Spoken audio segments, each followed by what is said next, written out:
This is the Girls of High Value channel. My name is Joseph Darling. There's a quote that goes, "That which matters most is what lasts the longest." Now, there's one thing that matters most to us than anything else, and it is our loved ones. In other words, family. Family is the thing that will give you the most profound happiness in your life. That's just how it is. If you end up having a family with kids and you raise them up in order for them to become even better versions than you were, that is what creates profound happiness when they actually do become better than you. To invest time with those that you love and to see them succeed and you being a part of that success. There is nothing as beautiful as that, especially when there is love between the man and the woman. There's another quote that goes, "The most important thing a man will ever do for his kids is to love their mother." But I will take that quote and go one step further. The best way to show his children that he loves their mother is for the man to find a way for the mother to love him. Now that is tricky, especially when we learn that 80 to 90% of all divorces worldwide are initiated by women. It is the women that lose interest and love for their men. Now, we don't know all the reasons why women initiate divorce, but we know the biggest reason of why women initiate divorce. And it is because of lack of desire. In other words, not feeling it for him any longer. But now they've fallen out of love. I love you, but I'm not in love with you. Sound familiar? Because that is one of the biggest reasons that women break up in general. And women are the ones that break up the most. Trust me on this. So we've got to figure out how to have women remain in love and infatuated with their men, so that these relationships that matter most can actually last for a lifetime. Why do we have to go through breakups? It is completely unnecessary if you know the reason why you're going to break up. And you can know it in advance because this is the biggest reason. Yeah, you can talk about financial things or you can talk about irreconcilable differences or whatever it is. But the biggest reason is that the women do not feel it sexually for the man any longer. So let's dig deeper into what I'm talking about in this video. Let's look at the word desire. Desire is motivation. Desire is having a meaning. Desire is having a purpose with one's life. Desire is everything. If you do not have desire, you will not feel alive. You will be the opposite. Lack of desire is depression. To feel pressed down. To feel that one does not have capacity to do anything. I don't want to do anything. I'm exhausted. I don't have any juice. I don't have any energy. I don't have anything going on for me in my life. That is the lack of desire. Now, we might desire a lot of different things in life, of course. However, these desires spring from the same source, and that is our sexual desire.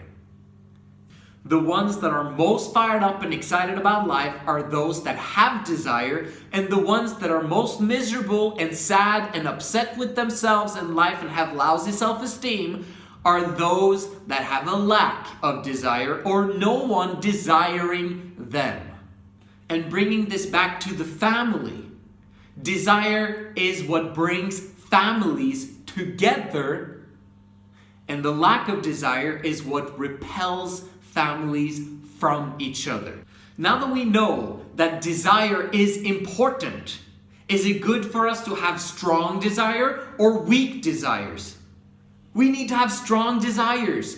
And we need to know what are the strong desires of our gender and our opposite gender. Because if we know the strong, innate desires of the opposite gender, we can work on that which attracts them to us instead of doing the things that repel them from us in the long run. You want commitment, you want loyalty, you want to have amazing sexual desire for the long term, and preferably with the same partner so that you can have depth. Depth is critical if you're going to have a family that lasts in the long run.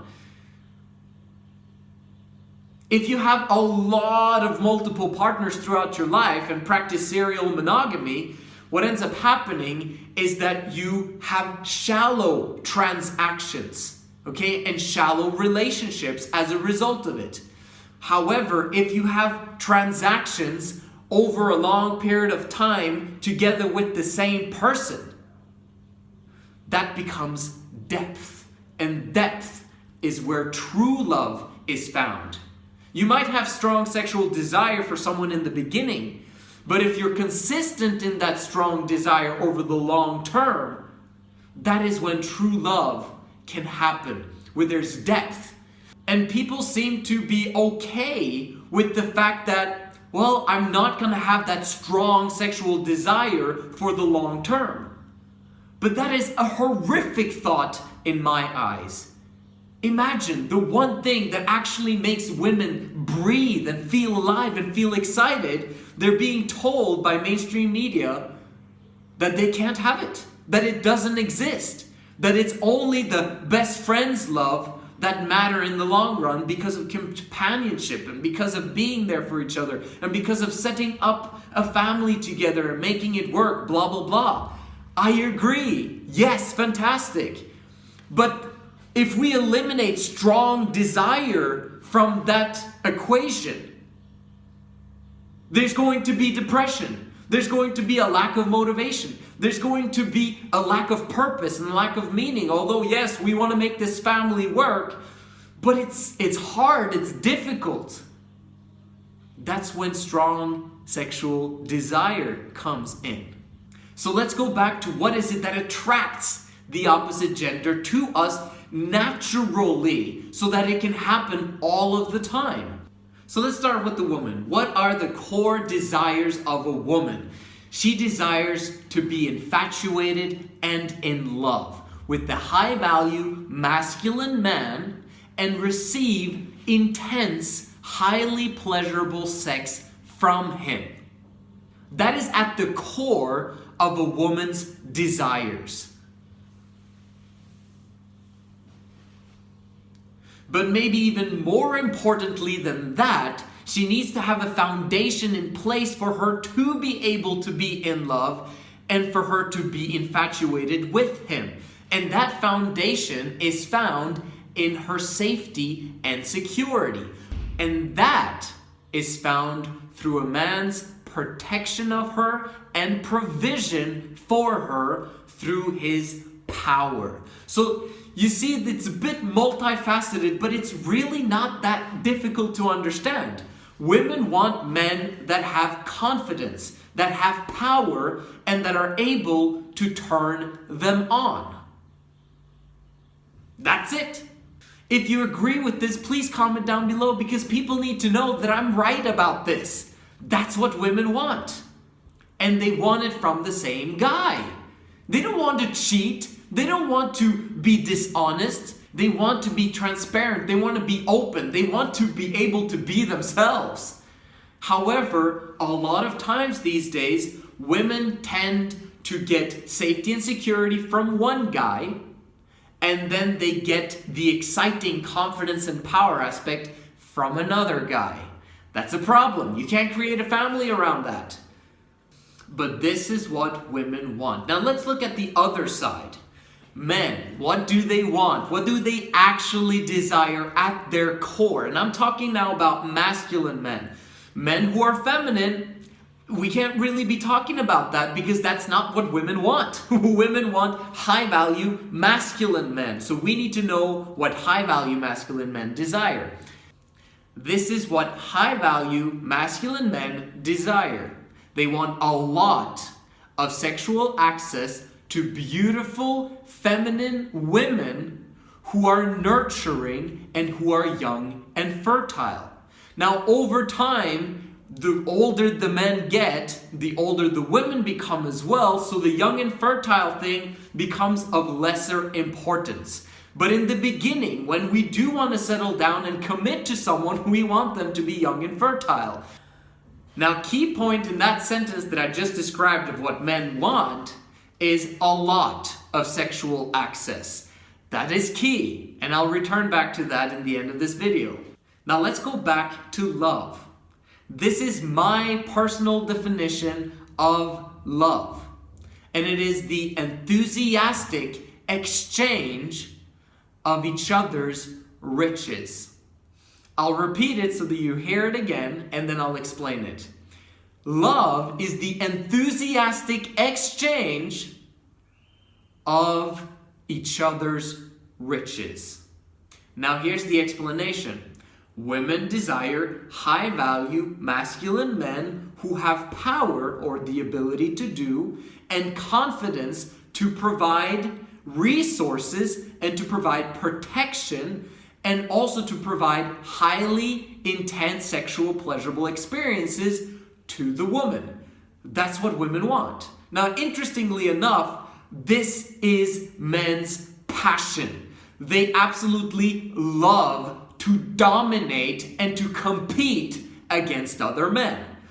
Riches for men is masculinity. Masculinity is power. Masculinity is confidence. Masculinity is the ability to give the woman whatever it is that she desires. That's what masculinity is.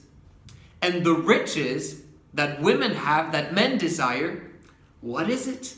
What are women rich in that men want to enthusiastically exchange their riches for? And that is a woman's beauty and femininity, her nurturing.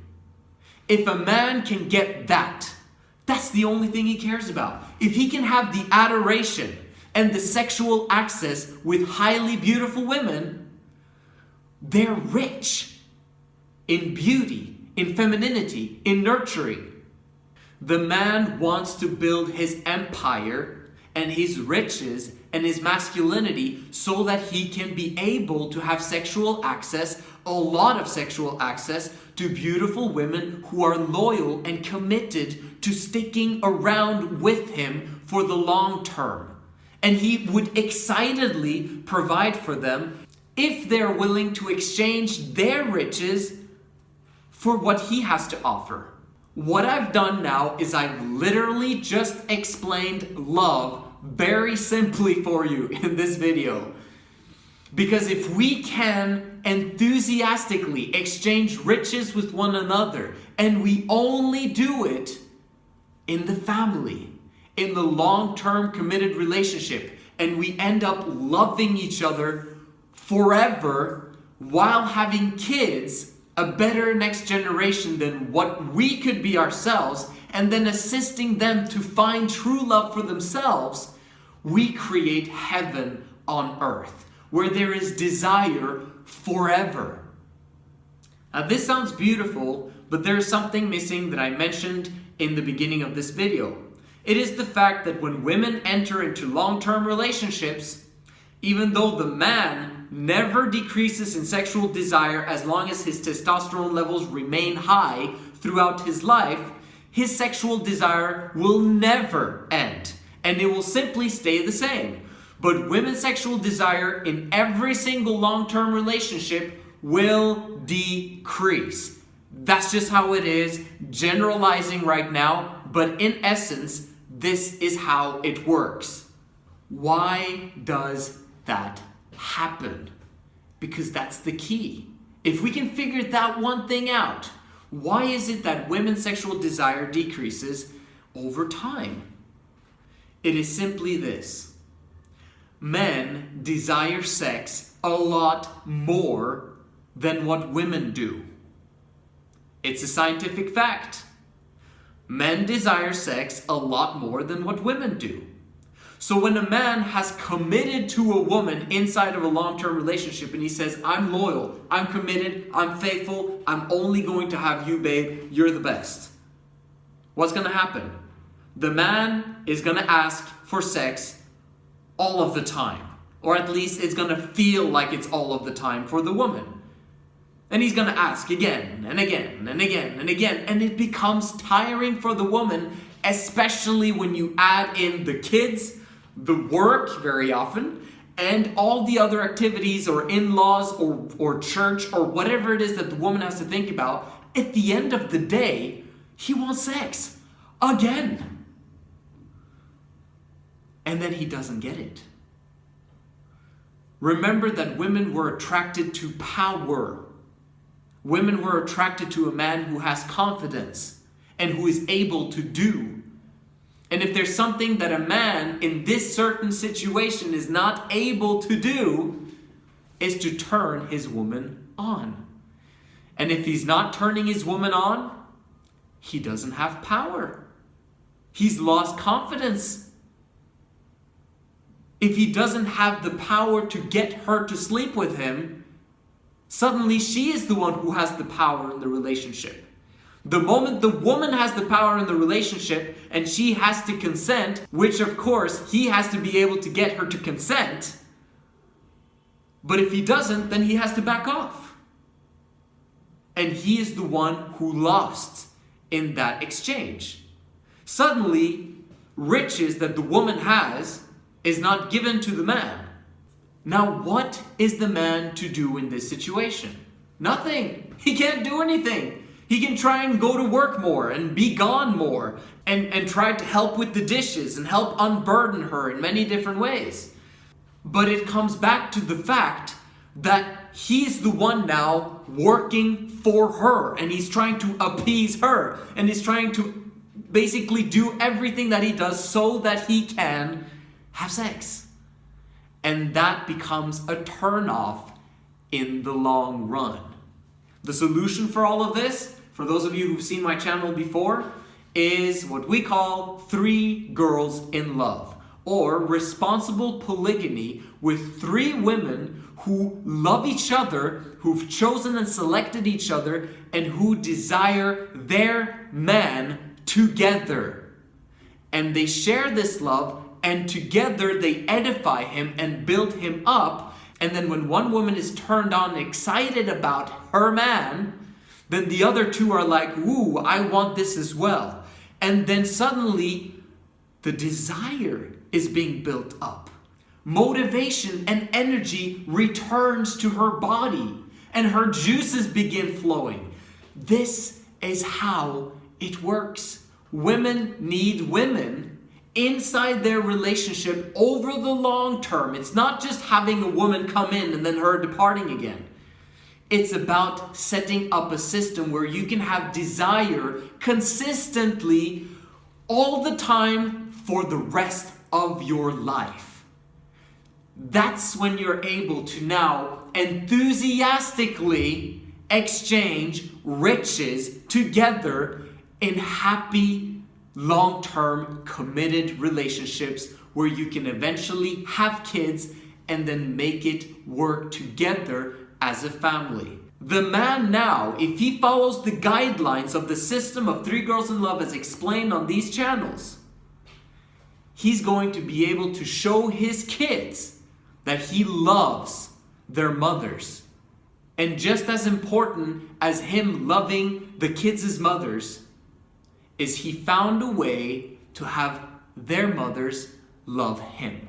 And that's the most important thing a man can ever do for his next generation. I hope you liked this video. I love discussing desire. I love discussing love and infatuation because it is possible for you to have it long-term forever. And we're the only ones in all of the world who says that it's possible to keep it burning in a long-term relationship. This is the Girls of High Value channel. Make sure you like and subscribe, and I'll see you in the next video.